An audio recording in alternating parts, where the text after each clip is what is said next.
magluluto para sa ano namin, sa lunch. May pasalubong ako. Ayan, pasalubong si nanay. Say hello po. Hello. Mga kabarangay ko dito. Madam, anak po kayo ni ano? Elizabeth Ramsey. Elizabeth Ramsey. Kumusta? Kumusta? Ano rin kami, mananitip din kami. Ako, kaya lang hap-hap na at ano, Bicolana yung Kaya nanay ko. misisa ka na. Sabi nila, bakit may kaparehas tayo dyan? Marunong magtagalog. Sino mo yung mga manok na? Kainin na rin mamaya. Hindi, biro lang.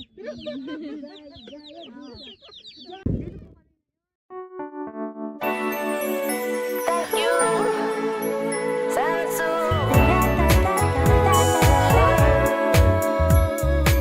It's for you, Sansu Show. The Sansu Show. Sansu. Take a look, it's for you. It's from your point of view. Sansu.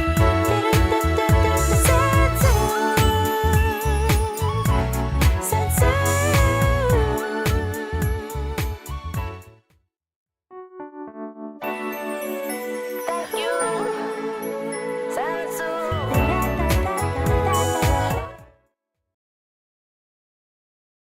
Good morning, good afternoon.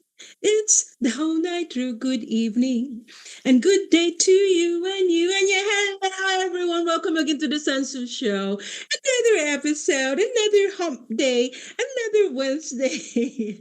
Welcome my own family and friends. Courtesy of Las Vegas. I hope you miss me because I really miss you guys. Every Wednesday, I always get excited, and because I want to talk about a lot of things every week, there's so many things to talk about. But this week, tonight, or good afternoon, or wherever you are, it's going to be a very good conversation. I'm going to talk about our indigenous people in the Philippines. As a matter of fact, when you saw that video that we just had, that's when I visited them on 2023. And that was a very exciting one. That was the first time I met them and introduced myself as the president of the Aita Tribe Foundation. And it's just unbelievable how they're still so behind, but they're happy. You know why they're happy? Because you have nothing to think about. No rent. You don't have to pay about rent. You don't worry about electricity. They're just happy people, and they appreciate anything you give them. I mean, and the good thing about it, they don't want any money. They just want toilet. They want clean water, solar. And as a matter of fact, I'm going to show you later, guys, the latest accomplishment that we did with our foundation. We built a dorm for these 35 kids because you know why? They almost drowned last year.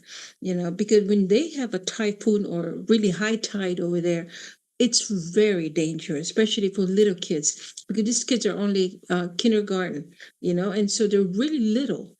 And so the captain, as our foundation, we can build a dorm so they don't have to go home every day. Because the school is so far, they have to travel 12 lakes. Think about it, 12 lakes with these little kids. So now they have a place to stay Monday to Friday, and in the neighboring parents will be feeding them and also the teachers and taking care of them. So it's a 2-bedroom nipa hut kind of dorm. They sleep on the floor, and that's what they want. They just want to sleep on the floor. And so we have separated the boys and the girls. So I'm so excited to show those pictures today. But today we're going to talk about a lot of the indigenous, the heritage of the Philippines. Because with my guest, she's very knowledgeable, and she's also part of it. His family, her family is part of it. This time, I would like to talk about the woman of the hour. As you know, this is Women's History Month, March. I'm so proud to be a woman in March. Very proud being a woman. We are strong. We're getting stronger, and we're having a lot. And we're not playing around this time. We're not. This is not 1950s and 1960s that we always stay in the kitchen. No, we're in the front line now. We're not just feeding kids, but we're really out there. We're professionals. We're educated. Oh, well, in the old days, really. I mean, a lot of the women, they go to college and then they graduate and they become just a mother or just stay at home. It didn't make sense. It didn't make sense. They never had the chance to exercise their knowledge and what they've studied. But this time, 2025, women rule the world. Okay, man, don't be scared. We're still women, we still love you guys. We still want you guys. Okay. The woman of the hour is Lady Ann Duya. She's the very first, Aita tribe that graduated in criminology board exam. Because normally in the criminology it's all men, mostly men. And for her as a woman and also a tribe, an Aita tribe member, I mean, that is unbelievable. According to the Summit Express by Noel Ed Richards, he mentioned that they're known as, Aitas, they have different tribes. They have Agta, Aita, or Ate, depending on the specific subgroup of region. The Aita people are believed to be one of the earliest, as I mentioned before, they're the earliest inhabitants of the Philippines with a distinct culture, language, and way of life. They're learning Tagalog now. The kids are learning how to speak Tagalog because they have their own languages. It depends on what mountain you go to. Right now, our foundation is helping Pampanga, Tarlac, Zambales. And the school that I mentioned, or the dorm that I mentioned, is in Capas, in Pisapungan, next to the Pisapungan Elementary School. And they just, why they prefer in the mountain? Because they're being bullied when they go to the city. Unfortunately, it's not as much as in the old days, but they always get looked down. They're always been treated like animals, like dogs. It's really sad. And they're short. I think the new generation is not as short as used to, because when I went there in 2023, there's some old, the young kids are a little taller now, and their hair is not as kinky as mine. When I went there, as I mentioned before, they were kind of shocked because I'm darker than them now. They're so mixed. They were like, I think she's the original. And I had my braids too and everything. If you see it in the video, I was trying to pretend to be I'm the teacher for these kids. I mean, we had a good time, and we fed them, and they love chicken noodle soup. That's their favorite, chicken noodle soup. And their communities are challenged as displacement from their ancestral lands, poverty, it still exists, and lack of access to education and healthcare. So far, I think the high school, the government is telling whoever can go to high school, they have like a dorm in the city in Manila, but they still sleep on the floor and they have to bring their own bed, their own banig. I don't know how you call it in English. And they bring their own pillows and everything, and they stay there from Monday to Friday. And it depends who can graduate from high school, and also I'm so proud of Lady Ann Duya. She's the very first. I mean, that's very historical, you guys. Between with the government and non-governmental organization to support the Aita tribe, and we're one of those governmental organization or foundation that's helping them. Just one village at a time. That's all I can say. We can't help everybody. So one village at a time. So far, we already supplied them with the water tank, water catchment, solar, and also we fed a lot of the kids. It depends on the villages, and then their socio-economic and cultural challenges is still contemporary Philippine society. They still live in the old generation. On the other hand, a degree of criminology is typically, as I mentioned, pursued by men, but as time passes, women have proven that they are also capable of equaling or keeping pace with men on the road. They're becoming a police officer. Yes, and we look good with those uniforms. Don't you think so, girls? Well, Miss Duya, reportedly a native member of Mag-Indi or Mag-Ansi tribe. And she passed February 2024 criminologist licensure examination. And this is what she said. Salamat Ginoo. She's, Visayan. I think this is their own language. Salamat Ginoo, kika ngan ing kapurihan. This sounds like Bisaya because I'm part Visayan. Yeah, it sounds like that. She graduated with a Bachelor of Science in Criminology from the Central Luzon College of Science and Technology in July 2023. Upon her college graduation, she also garnered awards as Best in Thesis Service Awardee and Outstanding Criminology Intern. This is what you said, sa mga taong nasa likod ng tagumpay ko, maraming salamat po sa walang sawang pagtulong sa mga individual na hindi nag-abutiling mag-abot ng tulong, maliit man o malaki, ito ay malaking naimbag. Oh, that sounds like Ilocano too. They're probably mixed. Their words, their language a little mixed with Bisaya and Ilocano. Sa akin sa panahon ng aking pag-aaral, dalangin ko ang mahabang buhay at pagpala sa inyong lahat. Wow, that's pretty deep. Well, again, congratulations, Lady Duya and Duya. I hope to meet you one day or maybe have a conversation with you one day. But anyway, now let's do a Chica Chica. It's not a very positive Chica Chica because this is about we lost a very amazing man, in the sports world. As you know, George Foreman was a heavyweight boxing champ who also became known for his home grill. I still have his grill. I have like 3 different kinds of grills, George Foreman, and it really works. He takes away all the juices, the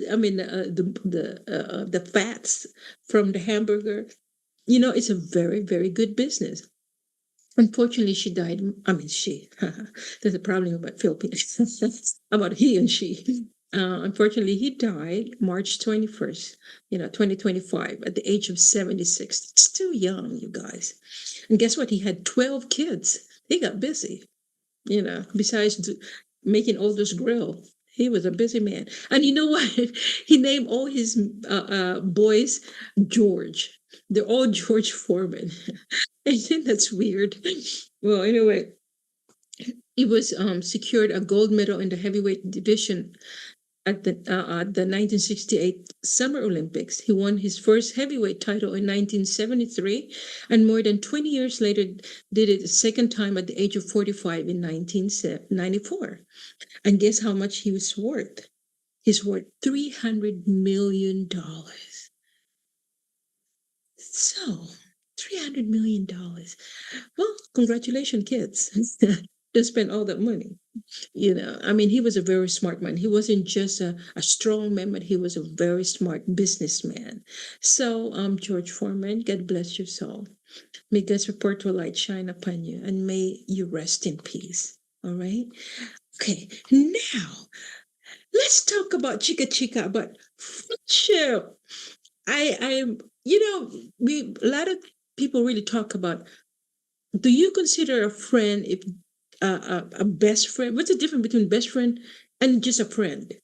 There is a big difference. A best friend is the person that you probably call all the time when you're down. Not all the time, but the people that's always there for you when you're on your ups and downs in life. That's what we call a best friend. Because a lot of people still don't know the difference between best friend and friend. Friends is just person who just kind of hang out a little bit, see them once in a blue moon, say, hey girl, what's up, kind of thing. Well, there's things that, okay, let me see. According to the research, the most common causes of adult friendship breaks up are physical distance, new friends, growing dislike, interference from a romantic partner or other relationships, which is really true.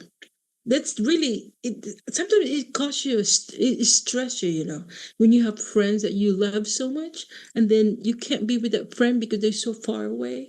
That kind of causes. But I have some friends that still like Jules. We've been friends for like more than 20 years, and she's always. She used to live here in California, but now she's in Seattle, and we're still friends all this time. She's still my girl. Yeah, one of my best friends. She's all there for me. She always like pray over, when I'm down. And so physical distance does kind of create an issue. And new friends. When you have new friends, sometimes you kind of tend to hang out with that new friend, and then you kind of put the old friends in the burner. you know it's a human nature thing. Growing dislike, which is you kind of see, like, if you're a friend with a person and you've known this person for a very long time. I think the only difference also is when you have a girlfriend or a boyfriend, not a boyfriend relationship boyfriend, but a friend, a man friend. There is a big difference also, because a girlfriend, you can talk about anything. you know what you're wearing today, girl? Let me see your earrings. But with a man, you can't talk like that with a man friend. Like, what's up, man? We're gonna play golf today, or what kind of sports we're gonna watch today? See, there's a big difference. But maybe I can talk about that also with my guest tonight. And I hope I kind of give you an idea the difference between a best friend and a friend. Because they always get this question: "Hey, girl, am I your best friend? Am I your BBF or whatever, BFF, BBF, BFF?" I don't know. I don't like that word, BFF. Duh, so valley girl. But am I your friend or a best friend? I really have to think about that. If you've been with me, or I've been with you also in trials and tribulations, that's considered a best friend. But if it's just a friend that, hey, girl, let's go shopping kind of thing, you're just a friend. Okay. Now, last week, I featured San Carlos City because they were so amazing that they gave my mom an appreciation plaque, and they've been honoring my mother. So I showed you, because my mom was born and raised in San Carlos City. A lot of people think she's from Cebu. No, she's from San Carlos City, Negros Occidental. Yeah. What do they call it, Negros Occidental? Oh, they always say there's a lot of Negroes there, but it's just a joke. But that's how my grandfather migrated in San Carlos City. That's how he started a family Ramsey. That's where the generation started, in San Carlos City. And so thank you, San Carlos City, for honoring my mother. And so since we didn't have the mayor of San Carlos City last week, so he was so amazing. He was so nice to send us a video to talk about my mother. Check it out, you guys.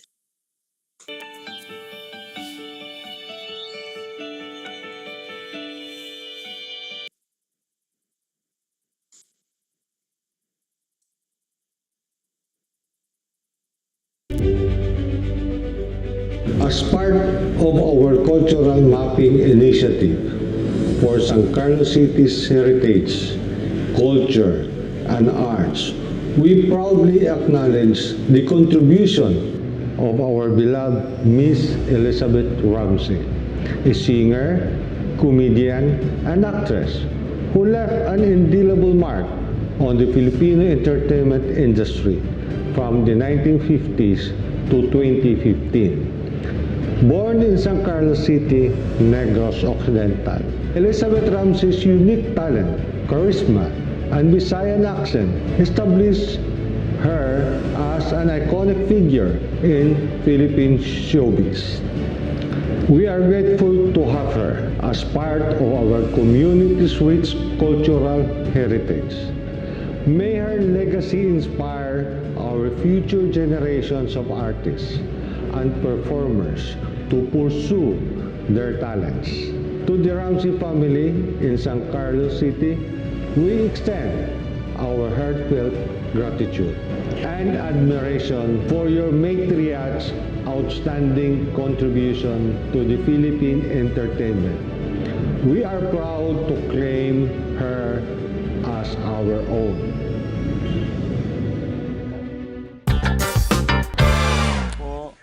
Si Orlino de la Cruz ay kapitan po ng Patal Pinto sa Pinatubo. Nagpapasalamat po ako sa Aita Tribe Foundation nagpapasalamat po ako uli sa mga bigay niyo po. Dito po ay lumiwanag na po ang namin po, community namin po. Nuulit ko lang po, nagpapasalamat ako sa inyo po.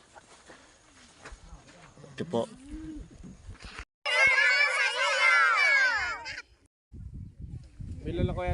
Dito po kami natulog. Super lamig, parang nasa Tagaytay. Ayan.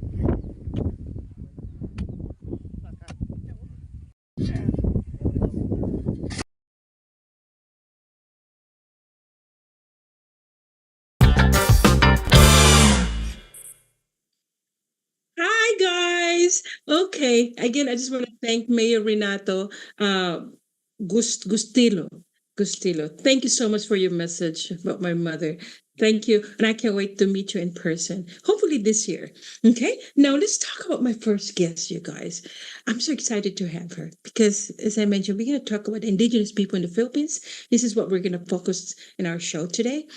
She's a publisher and an editor of the Family Guide and an executive director and co-founder of Spokane United We Stand organization. Please help me welcome Miss Charity Bagatsing Doyle. Hi, Charity. Hi, Sansu. Thank you so much for allowing me to be a guest at your show. I am just like overwhelmed and just wow. You are a powerhouse. Thank you, my dear. You are so sweet. But I was so honored to have you because you mentioned about the legendary book that happened. Was it the Maragtas legend? Maragtas legend. But tell our online family and friends, first of all, about you. Were you born and raised in the U.S.? Tell us a little bit more about you. So I was born and raised in Banawe, Ifugao, and I migrated to the United States in Spokane, Washington in 1991. Oh, in 1990. So you grow, all your brothers and sisters are all here now, or? We're all over. I have a sister in Hawaii. I have a brother in Georgia, and then another brother in Australia. So we're all over the place. Oh, okay. Well, it was very interesting when we talked about your father. Can you tell us a little bit? Can you tell my online family and friends about what your father did in 1800s, right, or 1900s? So it's my great grandfather. My great grandfather is the father of Philippine anthropology, Dr. Henry Otley Bayer. And he went to the Philippines to do the census right after the Philippines became a part of the U.S. territory in 1900, during the battle of the Philippine-American War. So he came there as to work and do the census. And he just fell in love with the Philippines and spent the rest of his life just making sure that the history, especially the history of the indigenous people of the Philippines, does not go away. And one of the amazing stories is that was a part of his collection was the Malagtas. And there was drama. There was history, fact, and so it's safe to say we'll just say it's a legend. It's it's a legend, but it's a beautiful story because one of the things that it highlights is that the Itas, the Atis of Panay are the indigenous people, and the Atihan Festival is derived from this legend, and just to make your community proud, it is the oldest 800-year-old Philippine festival. It is the mother of all festivals, and it's to honor the Atis of Panay. Yes. And tell us a little bit the love story of your grandma and your grandpa. So I was so fascinated when you told me about it. My God, that should be a good movie about love story. yes.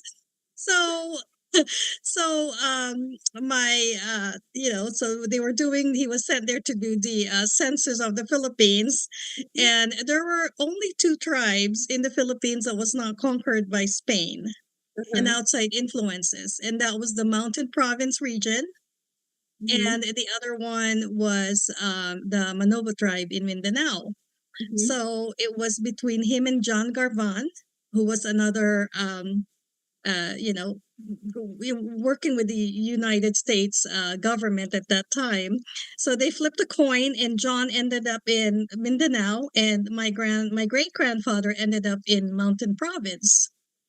And at that time, the Mountain Province, that's where all the gold was. So of course, the natives were very, very guarded. The only way you can go in there is if you were married into the mountain tribe or you were born. And so he had to go up there trepidly and ended up meeting my great grandmother, who was the daughter of a chieftain. We always say, it's love at first sight. And it wasn't. I think it was lust at first sight. She was. I have pictures of her that he took, and she's topless. I mean, that's what they did back in the day. But he came back, and he asked for her hand in marriage and went back to the United States to say goodbye to his family in Iowa. Went back to the Philippines to marry her. And one of the things that he noticed was that the culture was disappearing really fast. Because there were now outside influences, which were the Americans coming into the area. So he made it made a commitment to preserve her culture and also the culture of the other tribes in the Mountain Province area. And then after that, he was inspired to preserve the history of the entire Philippines after he served as a professor of anthropology at University of the Philippines in Diliman. Okay. And So he wasn't in the military, wasn't he? Or he was in the military? He he was wasn't a geek. He was a nerd.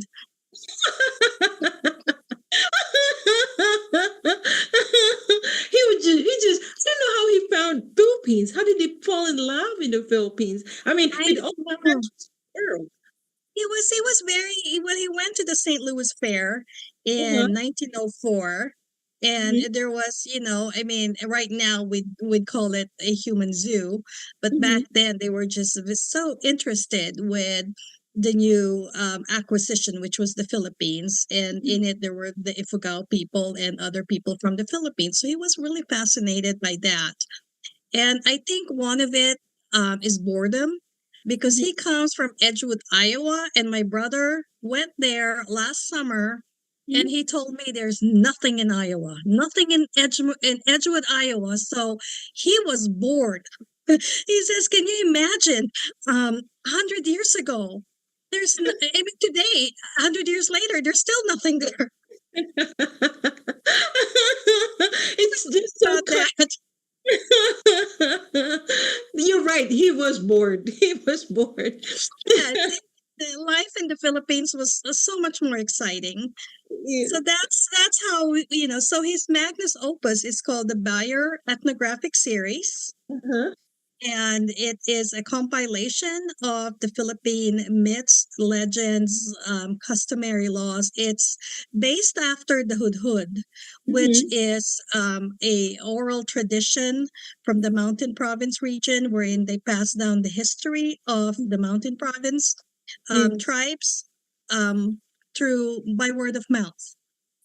So it's basically the Hudhud, but it's written in a written language now, not oral. That you don't have to memorize it anymore.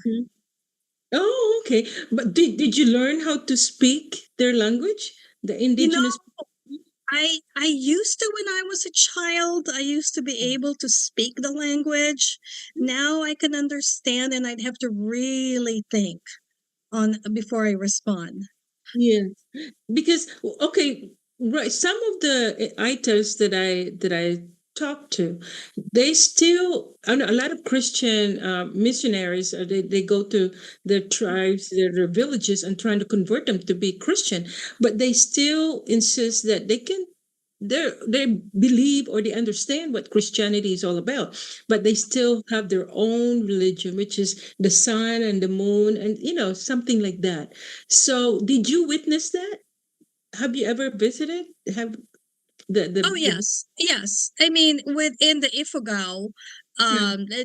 they're very connected with nature, Mhm. very connected with nature, and I know that with a lot of the old, the Filipinos before Magellan, Mhm. we did believe in Bathala, the Mhm. creator, Yeah. and that's universal. Mhm. But we were also very attuned with nature. Mhm. And the island of Panay, for example, where your mother was from, Uh-huh. it's one of the most magical places in the Philippines. Yes.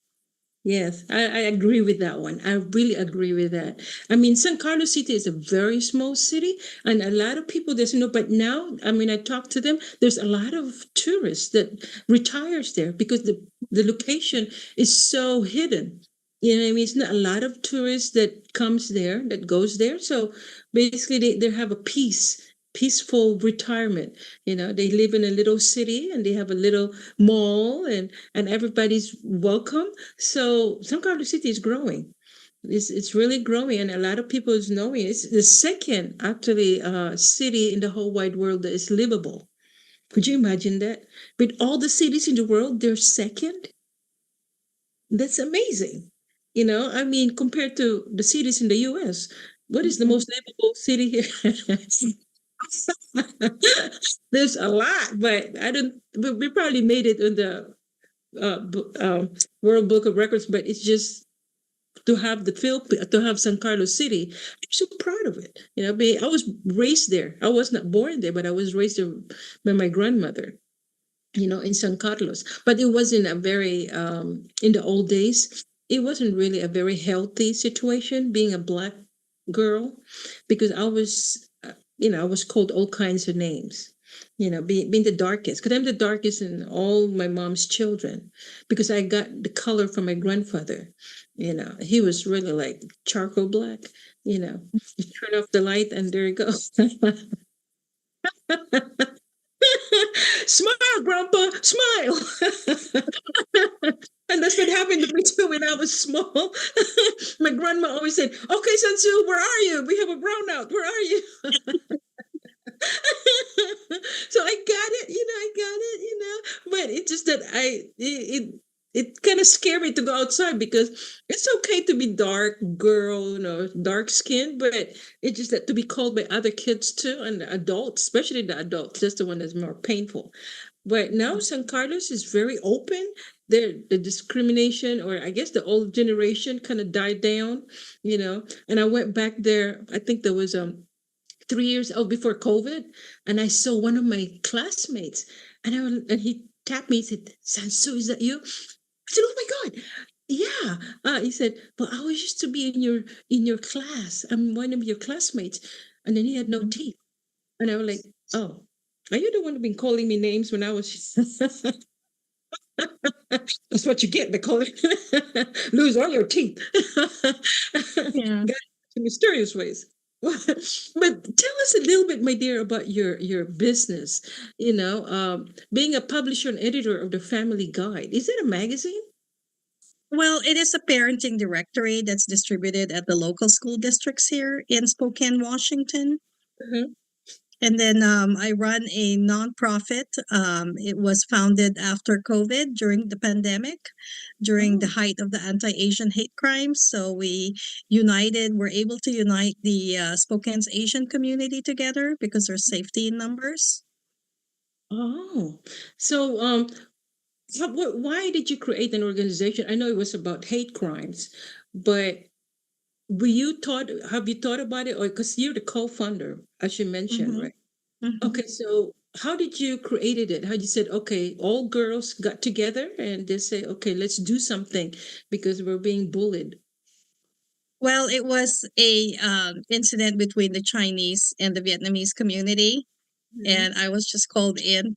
And I, of course, we Filipinos, we love our gay friends. So Of course. I grew up with I had my gay friend Cisco with me, and then before we know it, we were starting a nonprofit, and First we you guys just first and you we talk about felt men. yes. Well, he thinks he's one of the girls. And then all of a sudden, oh, we created an organization.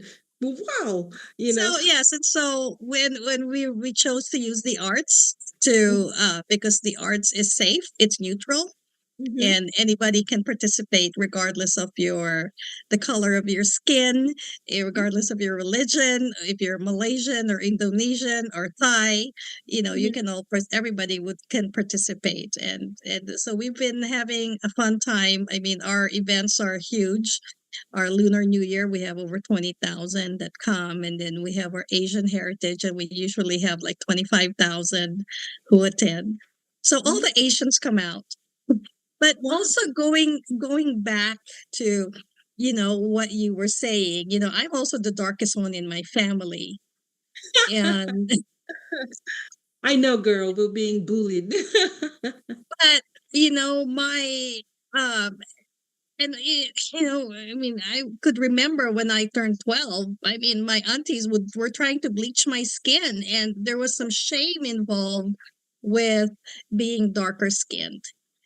Mhm. And it was my grandfather who said, no, you should not be ashamed of your skin color, and I want you to embrace it. And he would remind me that you come from a long line of Filipinos who Yes. were not light skinned, who Mhm. were the founders, and even with the Itas, with the Igorots, with the Ifuga, we were also made fun of, always Yes. belittled. And it's like, no, you know we're one of two unconquered tribes in the Philippines, and that's something to be proud of. Yes. And even with the Itas of the Philippines, Mhm. you have the oldest festival, 800 years old, and that's something to be proud of. That Yes. 800 years later, the entire Philippines wants to be black. They paint themselves black. They want to be like an Ita. Ati-atihan means to be like the Ita. I know. I mean, they could have just made me as the queen. They could have just called me. Yes. I No, don't have to tell everybody. it's nothing to be ashamed of. Yes. Um, you know, and my grandfather would always, and my grandfather was Mayor Ramon Bagatsing. He would Mhm. always tell me, "Black is beautiful. Black is beautiful." Yes, of And course. he says, "Everybody else of my grandchildren, they need a DNA test except you. I know you're mine because you're the same color as me." Oh my God, we have a lot of comments from our friends. We have Helena, and they're saying about that they're watching us and they're really listening. Because I talk to my friends too, and they talk about how hard it is in our generation. We're only 25, girl. We're only 25, but in our generations that we have a hard time dealing with other kids or other people who are accepting us because of our color. And that's what happened to my mother. That's why she became the legendary entertainer in the Philippines. And because she fought that people will accept her because of her talent, not because of her color of her skin. And so, but so much for that. Okay, when you said Maragtas legend, is it really a legend or it's for real, right? Well, it depends on who you talk to.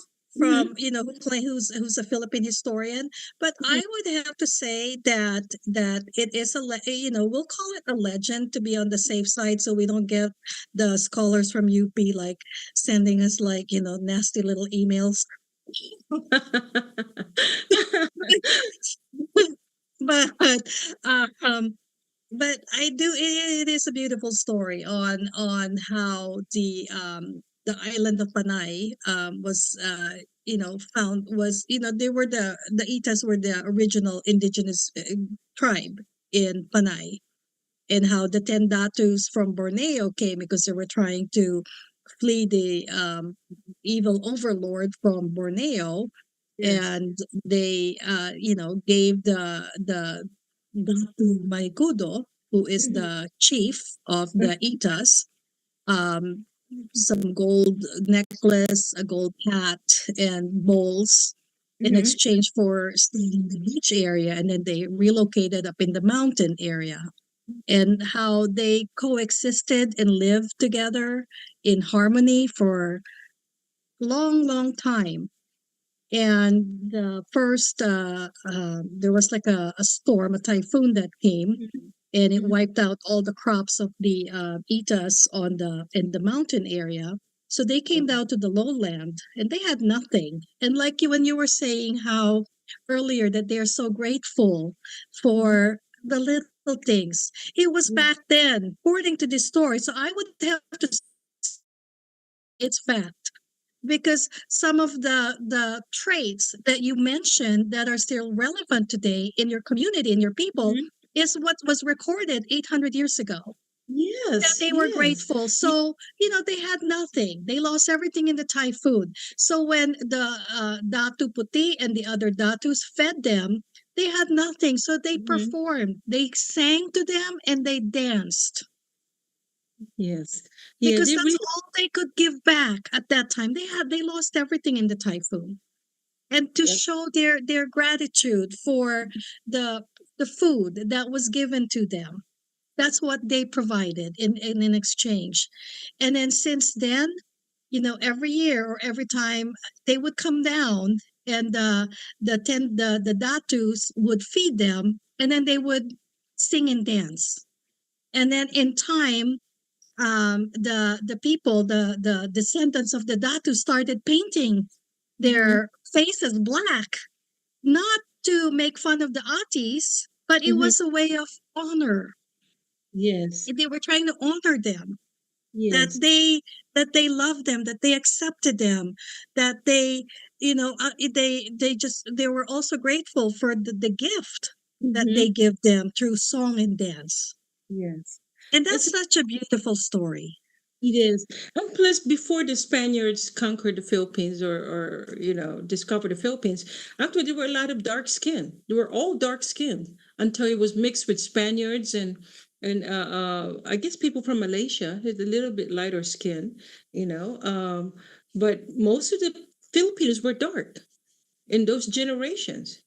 30,000 years ago, how many years ago, and so it's just, I don't know, what discrimination, it's hurtful, it's very hurtful, Well, yeah, yeah. Well, and it's prevalent here in the United States too.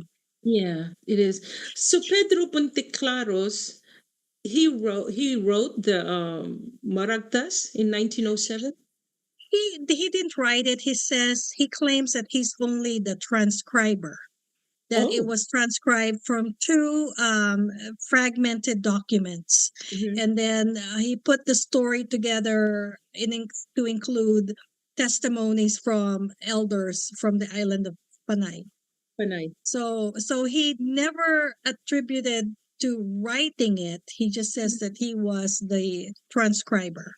the transcriber. Oh, okay. Yeah, So make a movie out of this. I really hope so. This is a I very hope interesting so. story. A very interesting story. Girl, you better start writing. Well, we are. We're working on that. Working on that. But But thank you there's so much. Huh? Go yes, ahead. thank you. Thank you. Yeah, I mean, thank you so much for enlightening about Baragtas, about what's happening in our legendary history in the Philippines. Not just the Aitas, but a lot of different indigenous people. As you said, there's Igorot, and there's other tribes, that we have to look into the history of it. And when you mentioned about what's going on right now. Is this any upcoming event that you would like to tell our online family and friends? Well, we're working on the Asian Native Hawaiian Pacific Islander Heritage Festival, and I'm so excited to partner with James Saarenas with the Seattle Filipino community, and we're bringing in some Filipino party bands Oh, to be a part of our festivities this year. yes. Oh my God. When is this supposed to be? This is on May 9th and 10th in downtown Spokane, Washington. Oh, wow. So I hope I could make it, you know. I mean, that's Yes, interesting. I'll tell James. Hey, James. yes, And I'm thank sorry, you, James. thank you, James. And thank you for helping his project about the Jose Rizal Park. You know, thank you for helping that. And I mean, this is something that we have to be proud of. You know, this is the only Mhm. park that exists in Seattle. The whole Absolutely.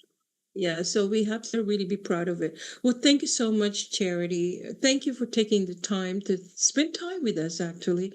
You know, and as I said, to educate us about some of the indigenous people in the Philippines. And I can't wait for that book when you finish writing it. Oh, I have several. And I was going to ask you, you're going to have to invite me back because we have another story to tell. And it's also got an Ita angle to it.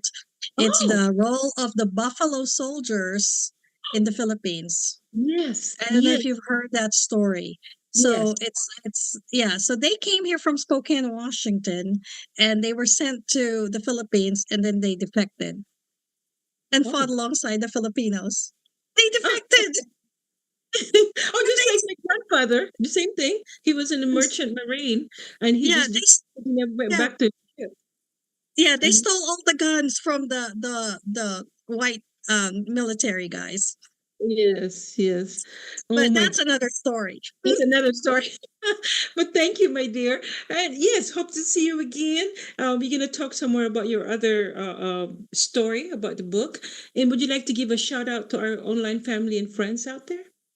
Thank you, everyone. Maraming salamat po for tuning in. And this is, this the portion of this show is dedicated to all the dark-skinned morena girls in the Philippines. We are a team. We're on that team. Girls of power. We got girls of power. But thank you, my dear. I can't wait to Thank see you. you. Thank you when I go to Seattle. God bless you and continue God bless. and continue all your projects. I'll see you soon, all right? Bye, Charity. Thank you. Po, si Orlino de la Cruz ay kapitan po ng Patal Pinto sa Pinatubo. Nagpapasalamat po ako sa Aita Tribe Foundation. Nagpapasalamat po ako uli sa mga bigay nyo po. Dito po ay lumiwanag na po ang namin po, community namin po. Nuulit ko lang po, nagpapasalamat ako sa inyo po. Ito po.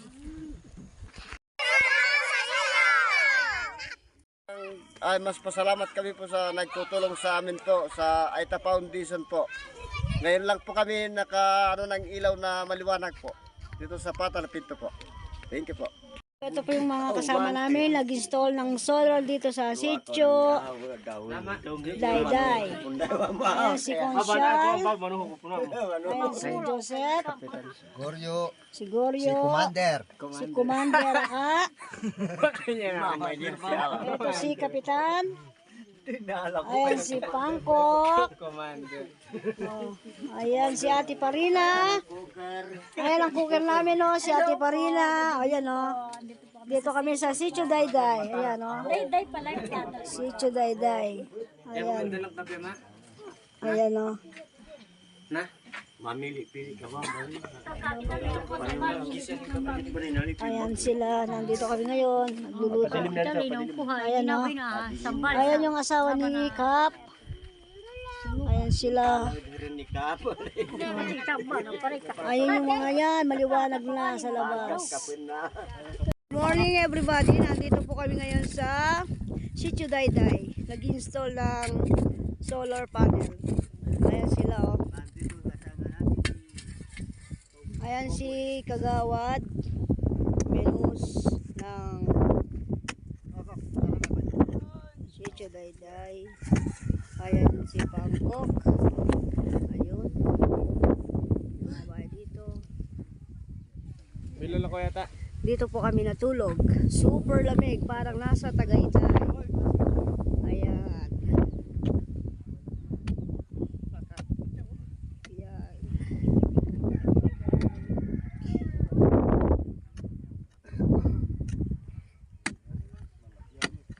Ayun po yung pinatubo, yung may pag.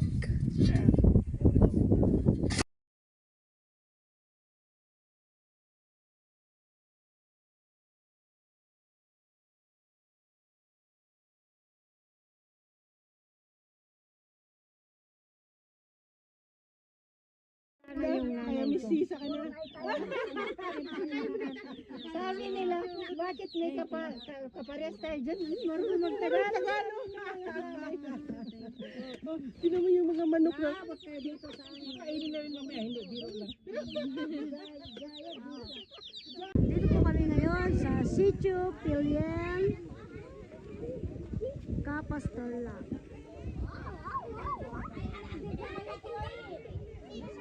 Ito po ang community nila.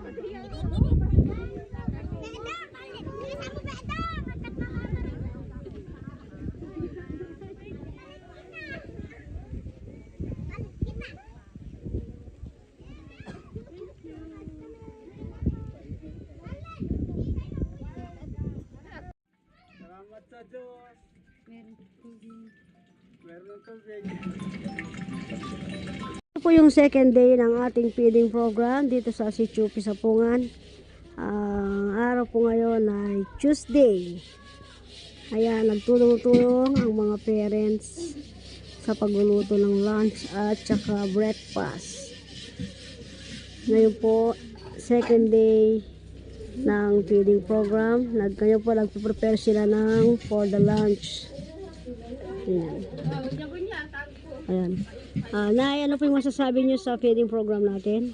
Nagpapasalamat po ako po kasi yung anak ko po nag-aaral po dito. 6 po sila. Ngayon po hindi na po kayo ng problema sa pagkain nila? Hindi na po. Kasi nagpapasalamat po kami sa naibigay po ninyo po sa kanila mga bata po yung mga feeding po. Sa po. Kayo po na, ano po yung masasabi niyo? Ako po, madam. Nagpapasalamat din po ako sa inyo dahil natulungan ninyo yung mga bata dahil sa feeding po. 5 po yung anak kong nag-aaral po dito sa eskwela po. Ngayon po hindi na po kayo ng problema sa pagkain nila? Hindi kami po namumroblema po sa pagkain nila dahil sa feeding po. Kaya maraming salamat po sa binigay ninyo sa amin po, madam. Ano, pila? Kitang kanyang, kitang gulot. Kitang gulot. May gulot ang maro ka. Magadwa ko pila. Magadwa ko pila. Dalawang pila. Isang ano. Ikaw ang kumuha ng president. Kita nag-kendo.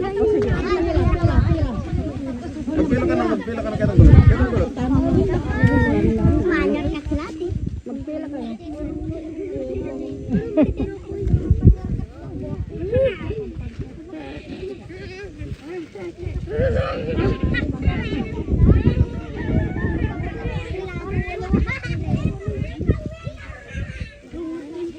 Handog ng ating ito foundation. So ano yung masasabi mo para sa kanila? Salamat sa Aita Tribe Foundation. Aita Tribe po. Sa tulong po nila. Sana po tuloy-tuloy po ang pagtulong nila po sa amin. Maraming salamat po sa kanila.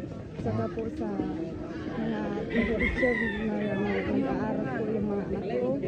Sana po, salamat po sa kanila. Okay, thank you. Ako nurse ko na.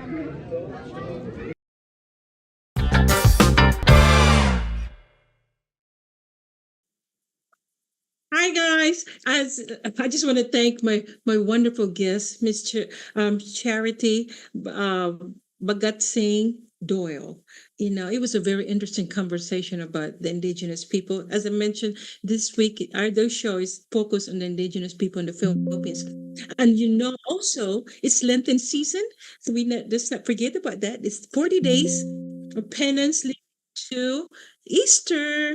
So it begins on Ash Wednesday and it's continued on. So I just want before we're gonna play the song about Anima Christi. Is I just want to thank everyone. Like I saw Jules and Dennis and let me see here, Helena, and also of course Rosanna Miller. Uh, Thank you so much, and everyone that's watching us tonight. You know, my online family and friends, thank you for supporting. Don't forget to share and subscribe, and hope to see you again next week. Thank you. Viva Las Vegas, you know, headed by Johan Sison. And please be safe. Don't forget to spay neuter your animals. Okay? Love, peace, and joy. See you guys next week. See you soon. Bye.